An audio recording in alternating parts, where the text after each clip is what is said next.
بسم اللہ الرحمن الرحیم۔ حضرت موسیٰ علیہ السلام مصر میں پیدا ہوئے۔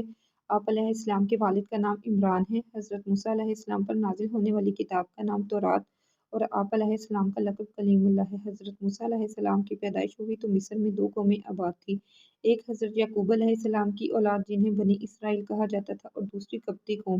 قبطی قوم اپنے زمانے کے بادشاہوں کو خدا سمجھتی تھی۔ انہوں نے بنی اسرائیل کو غلام بنا رکھا تھا اور ان پر طرح طرح کے ظلم ڈھاتے تھے۔ حضرت موسیٰ علیہ السلام کے زمانے میں مصر کے بادشاہ کو فرعون کہا جاتا تھا۔ فرعون کو نجومیوں نے بتایا تھا کہ بنی اسرائیل میں ایک لڑکا پیدا ہوگا جو اس کی بربادی کا سبب بنے گا، اس لیے وہ بنی اسرائیل میں پیدا ہونے والے لڑکوں کو قتل کرا دیتا اور لڑکیوں کو زندہ چھوڑ دیتا تھا۔ جب حضرت موسیٰ علیہ السلام کی پیدائش ہوئی تو آپ علیہ السلام کی والدہ نے اللہ تعالیٰ کے حکم سے آپ علیہ السلام کو صندوق میں بند کر کے دریائے نیل میں بہا دیا۔ فرعون کی بیوی حضرت آسیہ علیہ السلام نے اس صندوق کو دریا میں تیرتے ہوئے دیکھا تو صندوق منگوا لیا۔ جب انہوں نے صندوق کھولا تو اس میں ایک بچہ دیکھ کر وہ بہت خوش ہوئی۔ انہوں نے اس بچے کو اپنا بیٹا بنا کر پالنے کا فیصلہ کیا۔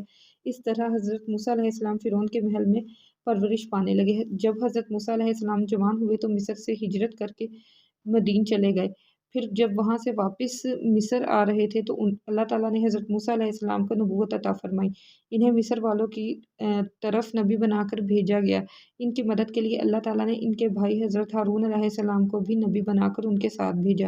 حضرت موسیٰ علیہ السلام نے اپنے بھائی حضرت ہارون علیہ السلام کے ساتھ مل کر فرعون اور مصر والوں کو اللہ تعالیٰ کے دین کی تبلیغ کی۔ ان لوگوں نے نبیوں کی بات ماننے کے بجائے مقابلے کی ٹھان لی۔ انہوں نے حضرت موسیٰ علیہ السلام سے مقابلہ کرنے کے لیے جادوگروں کو اکٹھا کیا۔ جب فرعون کے دربار میں جادوگروں نے اپنی لاٹھیوں کو سانپ بنا کر دکھایا تو حضرت موسیٰ علیہ السلام کا عصا اللہ تعالیٰ کے حکم سے اسدھا بن کر جادوگروں کے تمام سانپ نگل گیا۔ جب جادوگروں نے حضرت موسیٰ علیہ السلام کا یہ معجزہ دیکھا تو وہ ان کی سچائی پر ایمان لے آئے۔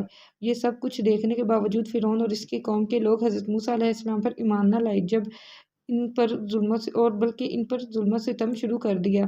جب فرعون اور اس کی قوم کا ظلم حد سے بڑھ گیا تو اللہ تعالیٰ نے حضرت موسیٰ علیہ السلام کو حکم دیا کہ وہ اپنی قوم بنی اسرائیل کو لے کر مصر سے ہجرت کر جائیں۔ اللہ تعالیٰ کے حکم کی تعمیل میں حضرت موسیٰ علیہ السلام اپنی قوم کے ساتھ مصر سے روانہ ہو گئے۔ جب فرعون کو پتہ چلا تو وہ اپنے لشکر کے ساتھ ان کے پیچھے نکل پڑا۔ حضرت موسیٰ علیہ السلام ایک سمندر کے کنارے پہنچے تو فرعون بھی اپنے لشکر کے ساتھ وہاں پہنچ گیا۔ حضرت موسیٰ علیہ السلام اور آپ علیہ السلام کی قوم سمندر اور فرعون کے لشکر کے درمیان پھنس گئی۔ آگے سمندر تھا اور پیچھے فرعون کا لشکر۔ اللہ تعالیٰ نے حضرت موسیٰ علیہ السلام کو حکم دیا کہ اپنا عصا سمندر پر مارے۔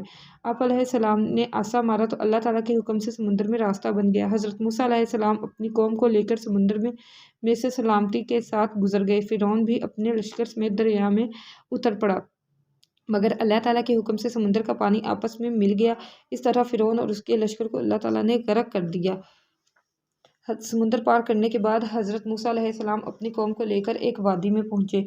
وہاں سخت گرمی تھی اور کھانے پینے کا سامان نہ تھا۔ ان مشکل حالات میں اللہ تعالیٰ نے حضرت موسیٰ علیہ السلام کی دعا سے بنی اسرائیل پر کئی انعامات کیے۔ بادل ان پر سایہ کیے رہتا تھا تاکہ وہ گرمی سے محفوظ رہیں۔ ان کے پینے کے لیے پانی کے 12 چشمے جاری کر دیے۔ ان کی خوراک کے لیے آسمان سے مزیدار کھانا اتارا گیا جسے من و سلویٰ کہا جاتا ہے۔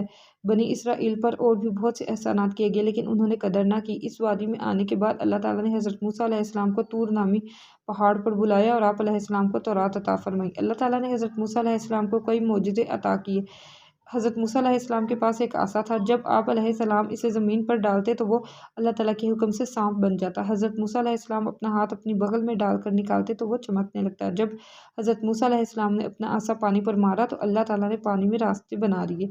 حضرت محمد صلی اللہ علیہ وآلہ وسلم کے بعد قرآن مجید میں سب سے زیادہ جس پیغمبر کا ذکر آیا ہے وہ حضرت موسیٰ علیہ السلام ہیں۔ حضرت موسیٰ علیہ السلام نے ظالم فرعون کے سامنے انتہائی جرأت سے حق کا پیغام پہنچایا اور اپنی قوم کو فرعون کی غلامی سے نجات دلا کر آزادی کی زندگی عطا کی۔ فرعون اور حضرت موسیٰ علیہ السلام کا واقعہ کوئی معمولی واقعہ نہیں بلکہ یہ حق و باطل کے معرکوں میں سے ایک عظیم معرکہ ہے جس میں اللہ تعالیٰ نے تکبر اور ظلم کو رسوا کیا اور عاجزی، مظلومیت اور صبر کو فتح عطا فرمائی۔ حق کا انکار کرنے والوں کو قیامت تک کے لیے عبرت کا نشان بنا دیا گیا اور نیکی کے راستے پر چلنے والوں کو عظیم مرتبہ عطا ہوا۔